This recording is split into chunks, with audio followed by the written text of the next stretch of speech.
Сәлеметсіздер ме, құрметті оқушылар? Математика 3 сынып 102 сабақ.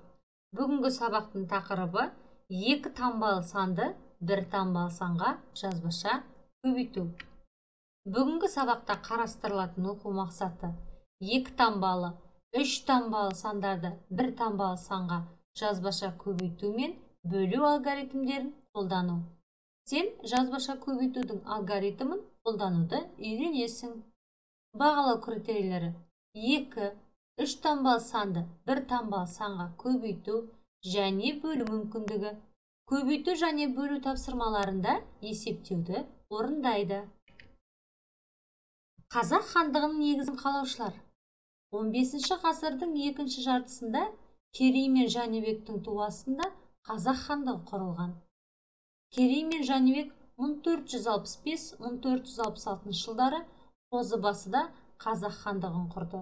1458 жылы көктемде Керей Сұлтан хан сайланып, Қазақ хандығы құрылған екен. Оқулығымыздағы 49-50 беттердегі тапсырмаларға назар аударайық. Бірінші тапсырма: 2 таңбалы сандарды өсу ретімен, ал 3 таңбалы сандарды кему ретімен көшіріп жаз. Сонда сен Астана қаласының ортасында орналасқан Керей мен Жәнібек монументінің авторы кім екенін білетін боласың. Кәнекей балалар, тапсырманы орындайық.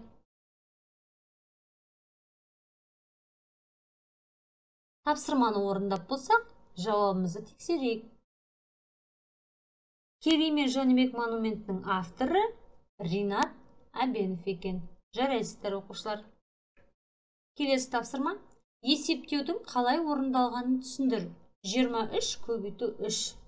Алдымен 23 санның құрамын анықтаймыз. 20 қосу 3. Жақша ішінде көбейту 3 тен 20 көбейту 3 қосу 3 көбейту 3 тен 69 екен. Жарайсыздар. Есіне сақта. 2 таңбалы және 3 таңбалы сандарды 1 таңбалы санға көбейтуді баған түрінде жазып орындаған ыңғайлы. Бұл жағдайда көбейту таңбасы x қолданылады. Көбейткен кезде бірліктер бірліктердің, ондықтар ондықтардың, жүздіктер жүздіктердің астына жазылады. Көбейту бірліктерден бастап орындалады. Көбейтудің қалай орындалғанын қарастыр. 43 көбейту 2. Бірінші көбейткіш 43, бірліктің астына екінші көбейткіш 2-ні жазамын. Бірліктерді көбейтемін.